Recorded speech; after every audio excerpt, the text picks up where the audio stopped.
السلام علیکم دوستوں، امید ہے آپ سب خیریت سے ہوں گے۔ آج ہم اس بارے میں پڑھ رہے ہیں کہ غسل جنابت کے بعد ہاتھوں سے پانی جھاڑ لینا۔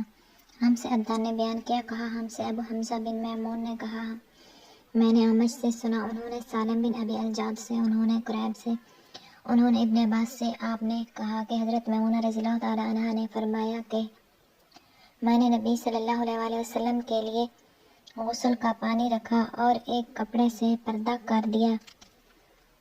آپ صلی اللہ علیہ وآلہ وسلم نے پہلے اپنے دونوں ہاتھوں پر پانی ڈالا اور انہیں دھویا، پھر اپنے داہنے ہاتھ سے بائیں ہاتھ میں پانی لیا اور شرمگاہ دھوئی، پھر ہاتھ کو زمین پر مارا اور دھویا، پھر کلی کی اور ناک میں پانی ڈالا اور چہرے اور بازو دھوئے، پھر سر پر پانی بہایا اور سارے بدن کا غسل کیا۔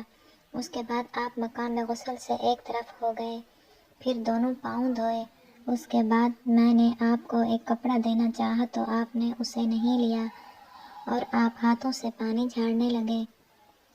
آج کی ہماری یہ ویڈیو یہاں پر ختم ہوتی ہے۔ ویڈیو پسند آئی تو لائک کر دیں، چینل پر نئے ہیں تو چینل کو سبسکرائب کر دیں تاکہ اسلامی کتابوں کی تمام ویڈیوز آپ تک پہنچتی رہیں۔